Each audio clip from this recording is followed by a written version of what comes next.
Several years ago, Kim and I were invited to the home of Howard and Roberta Amundsen down in Corona del Mar.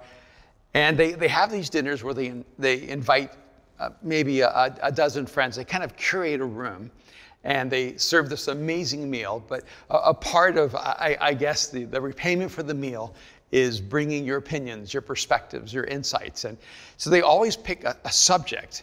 And then throughout the meal, we all begin to talk about the subject, and every person gives their response to a particular question. Well, on this particular event, Roberta asked the question. She was quoting Dostoevsky's book, The Idiot, asking the question, can beauty save the world?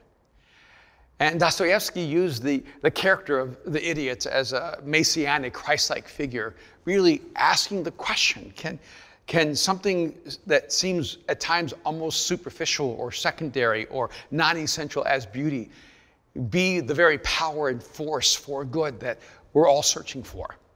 And it was just an incredible time interacting and thinking about the power of beauty. And it caused me to begin to think about what the relationship of not simply God as the creator of the universe has to beauty, because for me that question is easier to answer, but what is the relationship of Jesus to beauty? I mean, with God, to me, it's simple. In fact, it's odd to me that there are times where it seems that Christianity has almost been in conflict with creativity and treating beauty as if it's supplemental and not essential. I mean, how in the world could a person believe in the God who's the creator of all things and not believe in the essential nature of beauty? Everything God creates is stunning, it's beautiful, it's wondrous, it's worthy of acknowledging its extraordinary expression. And in fact, creation will move you to worship. And when you look at everything around us, whether it's the ever-expansive universe or just the simplicity of the beauty of grains of sand, when you look at waves crashing against oceans or waterfalls coming down mountainsides, when you look at valleys and mountains and rivers cutting through land and just the grandeur of evergreens and forests, or the mystery and adventure of jungles, and you just realize that everything God touches is an expression of beauty. And it's not even enough, it seems, for God to paint with one stroke of beauty. There's not just one color of flower. It seems like there are flowers that have every expression of possible color and the combinations of colors, not just one kind of bird, but an endless array of birds. And you know, coming from El Salvador, and you look at the beauty of macaws and of parrots, and you see the colors that are worn by these extraordinary, exquisite creatures, you realize that God wasn't just utilitarian in his use of beauty. When you look at the ocean and you look at the schools of fish moving through the waters and all the different shapes and sizes and colors, and the dynamic of beauty in the ocean is overwhelming. When you look at the coral reef and you begin to realize the complexity of a living system with such color and design, it's overwhelming. Everywhere you look, everything that God touches is an expression of beauty. We haven't even gotten to aromas and flavors, how God leaves on this planet spices like cilantro and pepper and salt, and you have such an array of vegetables, from tomatoes and peppers and jalapenos and yes, even peas, and you have all of these different flavors, from coconut to coffee to chocolate to coffee to chocolate to coffee. And do we need any other flavors or aromas in the world? And it makes me realize that God is not in any way simply utilitarian. Yes, utilitarian in that he created this perfect ecosystem. It's extraordinary that what we need to breathe is what exists in the atmosphere, and what we need to drink is exactly what we get from the water that comes out of the ground. And it just happens that the food we need to eat just naturally grows on this planet. You can't overlook the incredibly brilliant utilitarian aspect of creation, that everything is created for exactly what is needed for life. But it's so much more than that. Our senses would be wasted in the universe without beauty. Our ability to see and to identify the frequencies of color, to be able to distinguish the different flavors and from savory to sugary, and to be able to taste different flavors, to touch different textures. Our capacity to connect to the aesthetic beauty all around us would be lost if God had only created one color and one flavor and one aroma and one texture. I mean, really, everything could have just been brown. Everything could have just had one flavor, lima bean. I mean, everything could have just been one aroma, cardboard. But God is just too creative for that. And so when you think about God and you ask the question, well, where does God relate to beauty? To me, the answer is so simple. Beauty exists because God exists. That God expresses everything as an explosion, not just of creativity, but of beauty.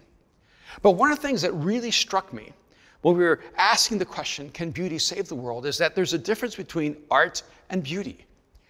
That sometimes we think they're inseparable, but the reality is that for art to exist, any emotion can be the authentic fuel to create great art. Sometimes great art is created by love, and sometimes great art is created by celebration, and sometimes great art is created by joy, and sometimes great art is created out of pleasure. But sometimes great art is created out of anger.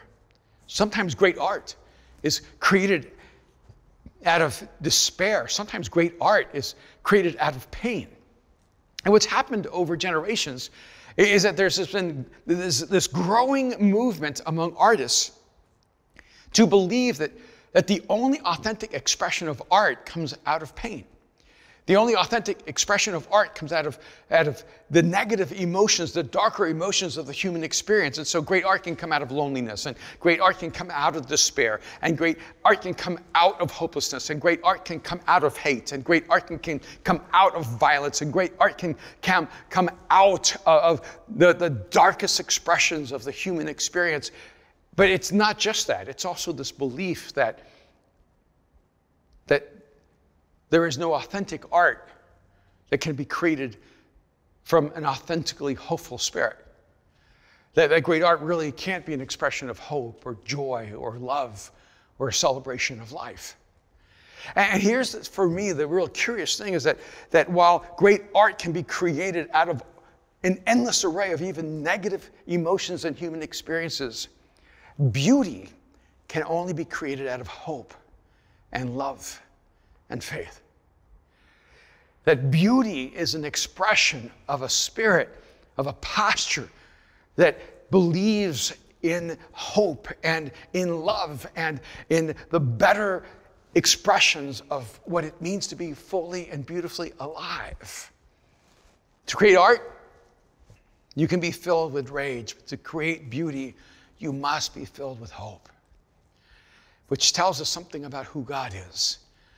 And why, when we take a moment and we still our hearts and we posture ourselves toward creation, why suddenly we begin to have a transcendent experience. Have you ever noticed that when you're overwhelmed by the chaos of life and you're overwhelmed by the pressures all around you, and you finally just pull the trigger and you go and get away? You just go to the mountains, or you go out even into the desert. You go take some time at the beach, and you just allow yourself to enjoy the beauty of a sunrise or the beauty of a sunset. You just walk through the woods and allow the wind to blow through the leaves, and you listen to the water rushing through a waterfall or a river. Have you ever noticed that it brings a sense of peace, of rest, of calm, that somehow your soul begins to drink in the beauty all around you? Now, what I think is interesting is that no one tells us that nature is intrinsically good for our soul. No one has to tell us how to respond to nature. Our soul actually responds to nature without instruction because we're designed for beauty. Now, in Ecclesiastes chapter 3, Solomon kind of begins to walk through the complexity of life, and he begins to paint a picture of the reality of the life that we live, the world in which we live, and the tensions of the human experience. And he begins in verse 1 by telling us that there's a time for everything and a season for every activity under the heavens, a time to be born and a time to die, a time to plant and a time to uproot, a time to kill and a time to heal, a time to tear down and a time to build, a time to weep and a time to laugh, a time to mourn and a time to dance, a time to scatter stones and a time to gather them, a time to embrace and a time to refrain from embracing, a time to search and a time to give up, a time to keep and a time to throw away, a time to tear and a time to mend, a time to be silent and a time to speak, a time to love and a time to hate, a time for war and a time for peace. And he goes on to ask this question, what do workers gain from their toil? I have seen the burden that God has laid on the human race. And then he gives us a summary of everything he's seen, of everything he's experienced, of this full description of the human drama. He says he has made everything beautiful in its time. He has made everything beautiful in its time. He has also set eternity in the human heart, yet no one can fathom what God has done from beginning to end. And why does Solomon lead us here? He seems to be telling us that the human story is this conflict between tragedy and beauty. And that all of us, though we will have our own unique experiences and we'll have our own stories, and yet all of us will find ourselves with this common experience that we will find ourselves in times where our lives are filled with pain and sorrow, and times our lives will be filled with joy and celebration. And that the only way we're going to make sense of life, because life is sometimes so overwhelming, says, how in the world are we supposed to understand what's going on? That's what Solomon asks. How has God made it possible for us to make sense of life? And he even goes on to say God has laid this heavy burden on us because life just doesn't make sense sometimes. And I think it's connected to the reality that the number one question people ask when they either stop believing in God or cannot believe in God is they ask the question, how can God exist when there's so much suffering in the world? See, what happens in those moments is that the only story you're in is the story of tragedy. And what Solomon is telling us is that there's interweaving of the human experience. And we need to realize that while there are two narratives in the human story, that there's not simply the narrative of tragedy, there's a narrative of beauty, and that God makes all things beautiful in its time. And it's as if what Solomon is telling us is that we are the authors of the story of our tragedy. But God is the author of the story of our beauty. And that these two stories interweave, and even at one point we find these two stories collide, and there's this collision of tragedy and beauty that begins to make sense of life. See, if you haven't entered the narrative of beauty, then the narrative of tragedy will overwhelm you, and you will not find God alone in that moment. You see, because when you're only seeing the story of tragedy, you do not see the fingerprints of God, you only see the fingerprints of man. And the amazing thing about it is that God, who is the creator of all things beautiful, does not alienate himself from us in the middle of the story of our tragedy, but that God steps into our tragedy to create out of our tragedy beauty. See, the last chapter, The Genius of Jesus, is the genius of beauty, the genius of the beautiful. That God, in his genius, doesn't simply create beauty outside of our tragedy. Doesn't simply create beauty in contrast to our tragedy. But that God takes our tragedy and creates beauty with the material of our pain, of our suffering, of our experience. And I started wondering, well, if God is the source of all things beautiful and God is the beautiful one, and yet here we are, the writers of the story of the human tragedy, how is it possible that Jesus could come into human history and for us not to recognize his beauty? And in Isaiah chapter 53, there is this window, generations before Jesus ever walked this earth, that gives us pictures of how we as humanity would relate to God who steps into our humanity and expresses his divinity. And I think it's fascinating that in Isaiah 53 verse 2, it tells us that this is the way we would see the Messiah. This is the way we would see the Christ. This is the way we would see Jesus when he walked among us. In verse 2, he writes, "He had no beauty or majesty to attract us to him. Nothing in his appearance that we should desire him." This is such to me, a confounding description of how we would see God.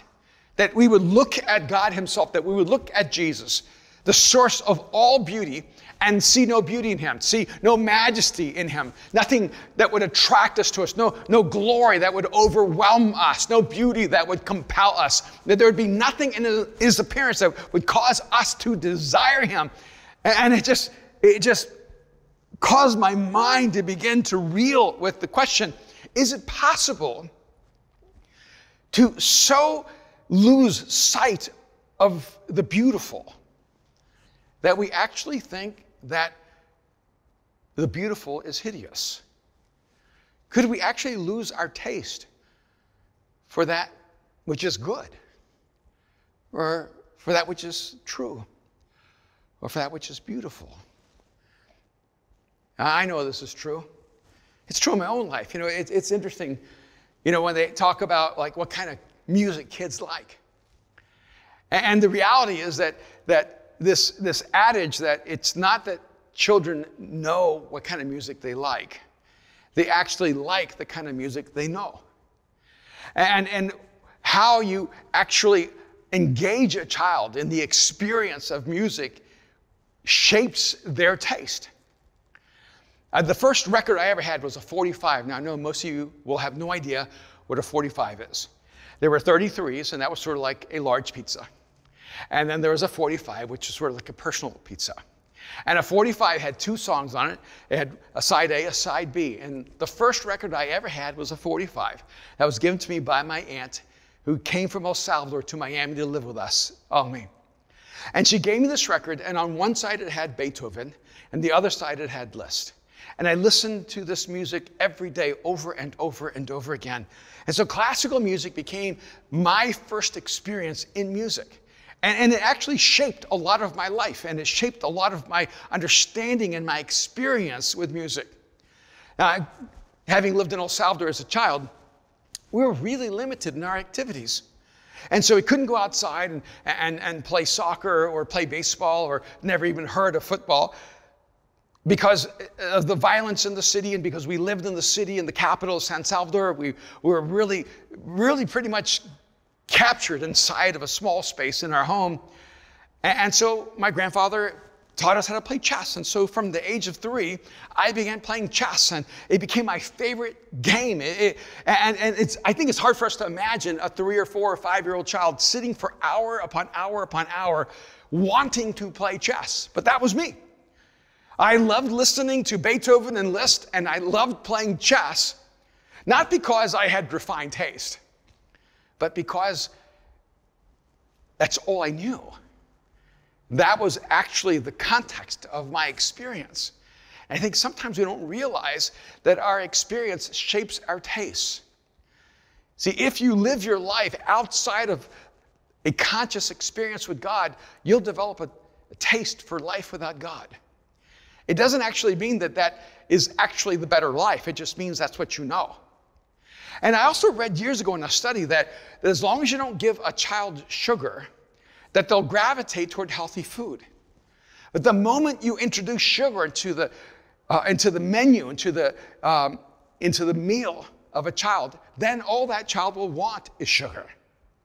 And so it does seem that there are certain things that will draw us in and will actually cause us to give up what is actually good, what's actually beautiful, for that which will give us a moment of pleasure. I wonder if that's exactly what's happened to us in relationship to God. And not only our ability to see his beauty, but also to recognize the beauty that God is trying to create in us and around us. They looked at Jesus, Isaiah tells us, and they could see no beauty in him. Nothing that was majestic, nothing that looked glorious, nothing that looked divine. There was nothing about his appearance that caused them to desire him.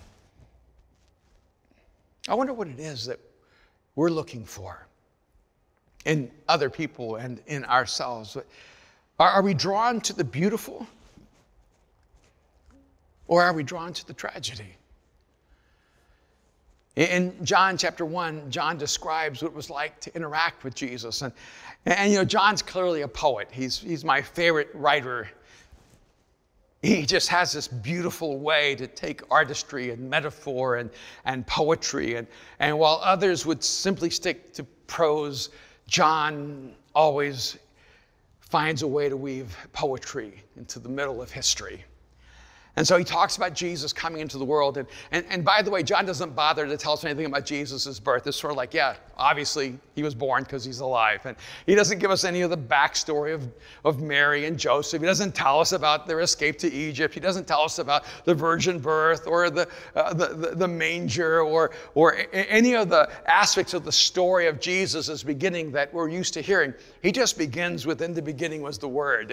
And what's so interesting to me is that John doesn't even explain what that metaphor means. He just accepts that you're going to dive into the story and that the beauty is going to compel you.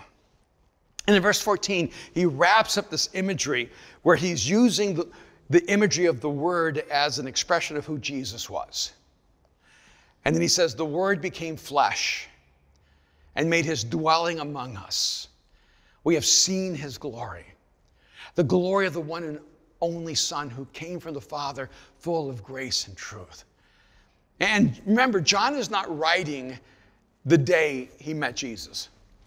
He's actually writing after he's experienced Jesus in his fullness. See, John is writing this gospel after Jesus was crucified. John is writing this gospel after Jesus rose from the dead. John is now looking back and interjecting what was actually there. I don't know if John actually saw what he's describing the moment he saw Jesus. I don't know if he was aware of what he was looking at. In fact, I was just reading the other day that someone found this rock in their backyard that had some peculiar carvings on it, and they found that it was a historic ancient artifact that was worth nearly $500,000. And just for years and years and years was just sitting in someone's backyard, treated as if it was worthless, treated as if it was nothing, treated as if it was common, and they didn't realize it had something of incredible value. See, I think when the disciples first saw Jesus, they knew there was something there, but they did not see what John was describing, saying, and we beheld his glory. See, what John is telling us is that inside of the flesh and blood of this man Jesus, underneath the skin of this man Jesus, underneath this appearance that Isaiah said we saw no beauty, no majesty, no glory, that what we discover is that this is what beauty looks like. See, Jesus didn't become beautiful after the resurrection. Jesus was beautiful before the crucifixion. And by the way, Jesus was perhaps most beautiful when crucified. This is, for me, the poetry and power of the cross. that you have these two narratives of tragedy, of human tragedy, of a world with war and loss, a world of pain and loneliness, a world where our worst expressions of our humanity become our story. And God interweaving those moments of tragedy, those moments of suffering, those moments of pain, those moments of betrayal, those moments of disappointment, those moments where we feel we're suffocating because there's no life to be experienced worth living. And he just keeps finding a way to pull out of that tragedy the beauty that is the story of God.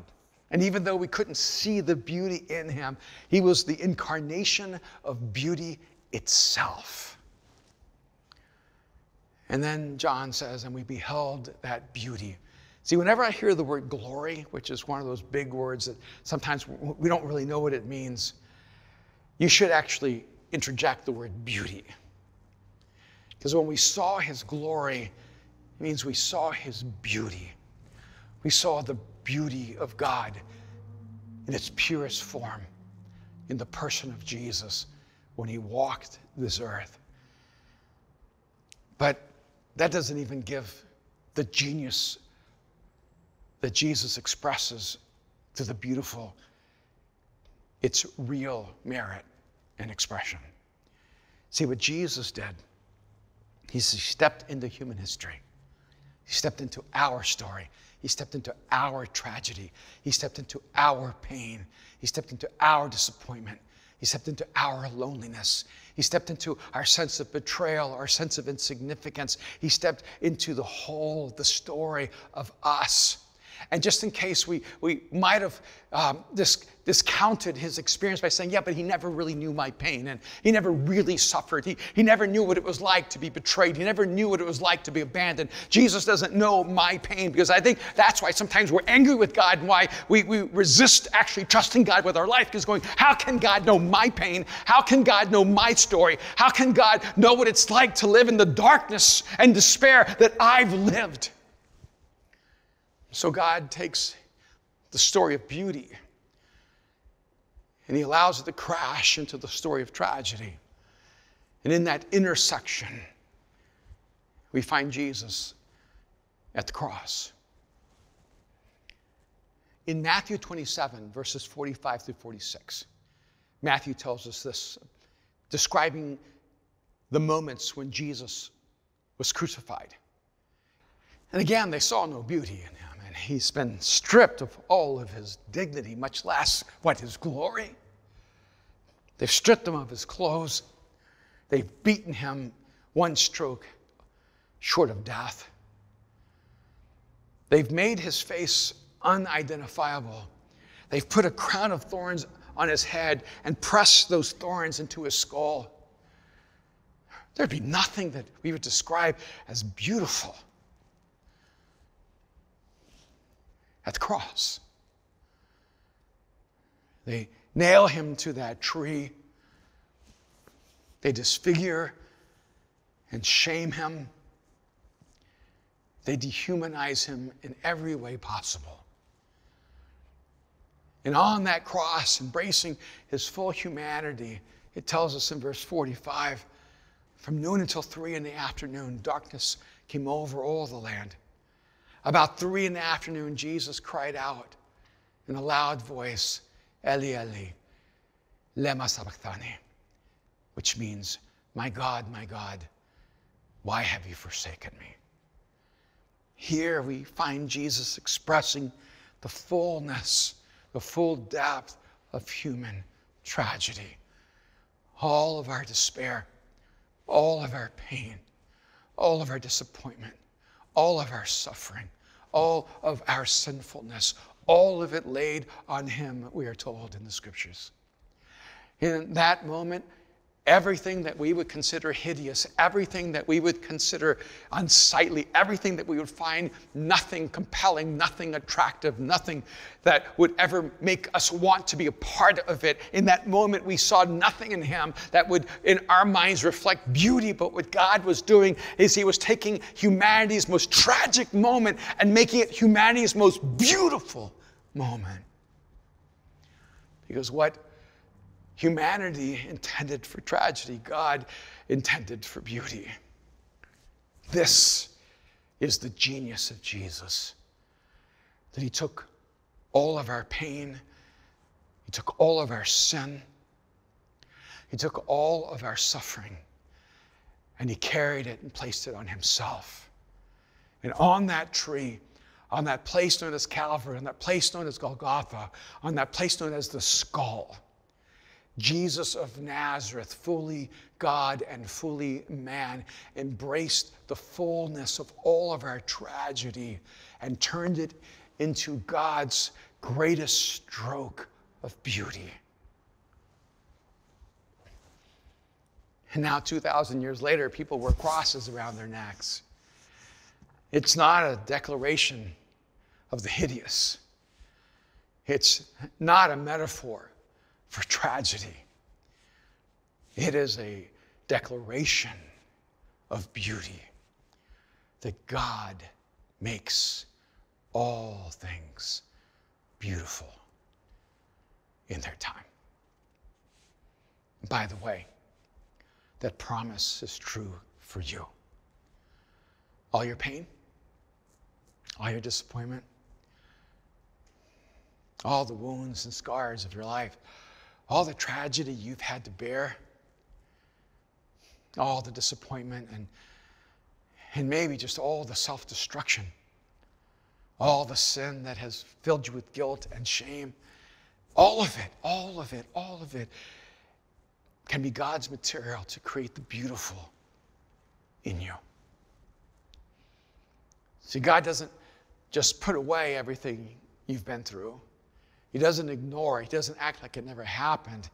He actually uses it as his artistic material from which to create the uniquely beautiful you. And just like Jesus took all of tragedy to the cross, but when he rose from the dead, only beauty remained. So it will be true for you and for me. You see, there's a genius to the beautiful. That even though he knew he couldn't see the beauty that was standing right in front of us, that we couldn't understand such beauty because for us it would be blinding. That one day, maybe in our darkest moment, one day, maybe in our most tragic moment, we would cry out to God and trust him to create the beautiful out of us. This week has been an interesting week. Kim had eye surgery. I think it's cataract surgery. She had her left eye done on Monday and her right eye done on Wednesday. And it's crazy to me that they can use lasers now to detach your cornea and clean up everything and then reattach it. And I don't really understand clearly the medicine behind it all. But what I do know is when I began driving Kim home today after the second eye was operated on and she was going back for her second treatment. She got in the car, she had these thick, heavy sunglasses on, and she just kept saying, "It's so bright, it's so bright, it's so bright out here." And the light was causing her so much discomfort and pain. And you know what the funny thing was? It wasn't that bright. It was kind of a gloomy LA day. It wasn't a bright, sunny Los Angeles Wednesday or Thursday or Friday or Saturday, because LA pretty much has sunny days throughout the year, it seems. It was just slightly overcast. It's what we call that marine layer that might be smog. But it was so bright, Kim couldn't take it. It wasn't that it was brighter today than other days. It's that Kim could now see clearer than she ever had seen in her entire life. When Jesus comes into your life, it's not just that he makes life more beautiful. It's that he gives you new lenses so that you can see the beauty all around you. I don't know if anyone's told you, but we are drowning in beauty. There's so much beauty in this life. So much beauty in creation, so much beauty in nature. By the way, so much beauty in humans. So much beauty in the human experience. And yes, even in our pain, there's beauty to be seen. Even in our disappointment, there's beauty to be known. Even in our suffering, there's beauty to be had. And when you enter into a relationship with Jesus, he doesn't give you a way around the suffering. He does not show you a path around the tragedy.